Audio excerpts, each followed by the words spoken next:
Breaking news చూస్తున్నాం. స్థానిక సంస్థల ఎన్నికలపై సమీక్ష నిర్వహించారు రాష్ట్ర ఎన్నికల కమిషనర్ పార్థసారథి.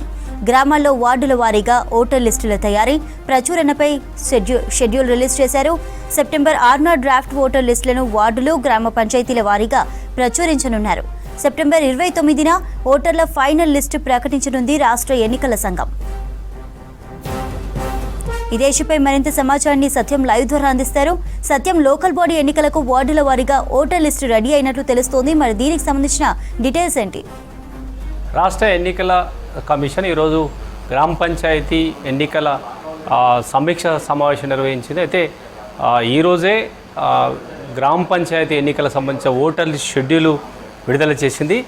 ఈ తేదీల ప్రకారం సెప్టెంబర్ 6న ఓటర్ జాబితా లిస్టును గ్రామ పంచాయతీల వారీగా ప్రకటించాలని తేదీని ప్రకటించింది. దాంతోపాటు సెప్టెంబర్ 9, 10 తేదీల్లో ఆయా రాజకీయ పార్టీల అభ్యంతరాలు ఉంటే ఆ 2 తేదీల్లో అన్ని రాజకీయ పార్టీల నుంచి అభ్యంతరాలు స్వీకరించడానికి 2 రోజులు తేదీని ప్రకటించింది. దాంతోపాటు సెప్టెంబర్ 7, 13 అభ్యంతరాలు ఉంటే వాటి పరిష్కారానికి ఎలాంటి పరిష్కారం తీసుకోవాలి, ఎక్కడైతే ఓటర్ లిస్టు అభ్యంతరాలు ఉన్నాయో, ఎవరైతే పేర్లు యాడింగ్ అదే లేదంటే కొత్త పేర్లు ఓటర్ లిస్టులో యాడ్ చేయడం అంశం సంబంధించి సెప్టెంబర్ 7, 19 తేదీల్లో అభ్యంతరాలతో పాటు ఏవైతే కొత్త లిస్టు యాడ్ చేయటో వాటిని కూడా ఆయా గ్రామ పంచాయతీలు వార్డులలో ఎక్కడైతే అభ్యంతరాలు ఎన్నికల అధికారులకు వస్తాయో వాటిని కూడా వెంటనే పరిష్కరించడానికి 2 తేదీలు ప్రకటించారు. వీటితో పాటు సెప్టెంబర్ 19, 20, 21 తేదీలోపు తుది ఓటర్ల జాబితాను గ్రామ పంచాయతీ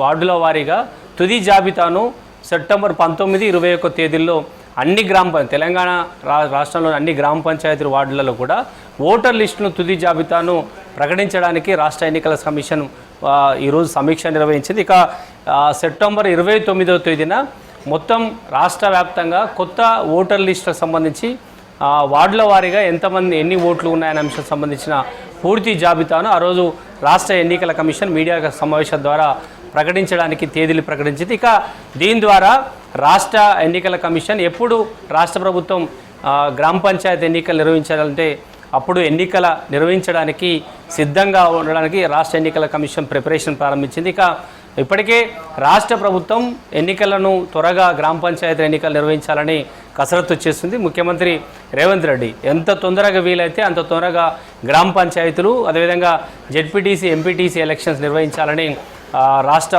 ప్రభుత్వం సిద్ధంగా ఉంది. అయితే ఒకవేళ ఇప్పటికే గ్రామ పంచాయతీ ఎన్నికలు ముగిసి అంటే వాటి పంచాయతీల ఎన్నికల గడువు ముగిసి దాదాపు 6 నెలలు పూర్తవుతుంది కాబట్టి ఇక ఇటీవల ఎంపీటీసీ, జెడ్పీటీసీల గడువు కూడా ముగిసింది. ఇక అన్నీ ఒకేసారి అంటే 3 గ్రామ పంచాయతీ సర్పంచులు అదేవిధంగా ఎంపీటీసీ, జెడ్పీటీసీలకు సంబంధించిన 3 ఎన్నికలు ఒకేసారి నిర్వహించడానికి రాష్ట్ర ఎన్నికల సంఘం కసరత్తు చేస్తుంది.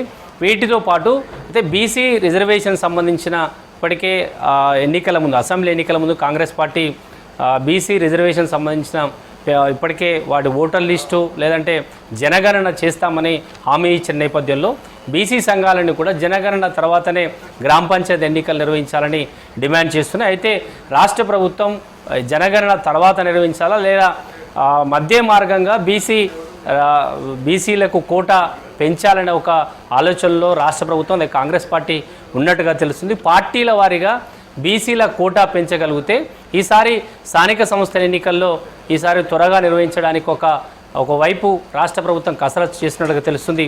కాంగ్రెస్ పార్టీ ఇప్పటివరకు ఉన్న బీసీ రిజర్వేషన్ కంటే కూడా స్థానిక సంస్థల్లో బీసీ నేతలకు ఎక్కువ సీట్లు ఇచ్చి కాంగ్రెస్ పార్టీ విపక్షాలపై ఒత్తిడి తెస్తుందనే ఒక వ్యూహంతో కాంగ్రెస్ పార్టీ ఆలోచిస్తున్నట్టుగా తెలుస్తుంది. బీసీ గణన చేసిన తర్వాత ఎన్నికలు స్థానిక సంస్థలు అంటే గ్రామ పంచాయతీ ఎన్నికలు నిర్వహిస్తే మరింత ఆలస్యమయ్యే అవకాశం ఉంది. ఇప్పటికే స్థానిక సంస్థలకు కేంద్ర ప్రభుత్వం నుంచి రావాల్సిన గ్రాంట్స్ ఎన్నికలు జరిగితే లేదంటే పాలక మండలి ఉంటేనే కేంద్ర ప్రభుత్వం నుంచి గ్రాంట్స్ వస్తాయి కాబట్టి ఇప్పుడు ఎన్నికలు జరపకపోతే గ్రామ పంచాయతీలకు కేంద్రం నుంచి వచ్చే నిధులు రావు. దాని ద్వారా గ్రామ పంచాయతీలు నష్టపోతాయనే అంశంలో రాష్ట్ర ముఖ్యమంత్రి రేవంత్ రెడ్డి పదే అన్ని పార్టీలకు లేదంటే కాంగ్రెస్ పార్టీలో కూడా పదే అంశాన్ని ప్రస్తావిస్తున్నారు. కాబట్టి ఇప్పటికిప్పుడు జనగణన చేసి గ్రామ పంచాయతీ ఎన్నికలు నిర్వహించడం సాధ్యం కాదని ఒక భావనలో ఇటు అన్ని రాజకీయ పార్టీలు ఉన్నట్టుగా తెలుస్తుంది.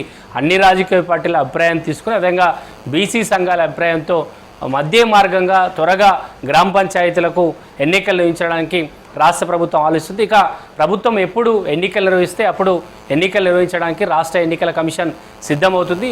ఈరోజే ఓటర్ లిస్టు షెడ్యూల్ విడుదల చేసింది. ఎప్పుడు అభ్యంతరాలు వ్యక్తం చేయాలి, ఎక్కడ కొత్తగా యాడ్ చేయాలి, ఎక్కడైతే రాజకీయ పార్టీలతో సమావేశం కావాలకు సంబంధించిన తేదీలను రాష్ట్ర ఎన్నికల కమిషన్ ప్రకటించింది. ఇది ద్వారా రాష్ట్రంలో పెండింగ్లో ఉన్న గ్రామ పంచాయతీ ఎన్నికలకు సంబంధించి రాష్ట్ర ప్రభుత్వం నుంచి గ్రీన్ సిగ్నల్ వచ్చినట్టే అని చెప్పొచ్చు. కానీ ఈ సెప్టెంబర్లో ఈ కసరత్ అంతా పూర్తయితే అక్టోబర్లో గ్రామ పంచాయతీ ఎన్నికలు నిర్వహించే అవకాశం ఉందని మాత్రం చెప్పొచ్చు Chandrika. Right, thank you Satyam.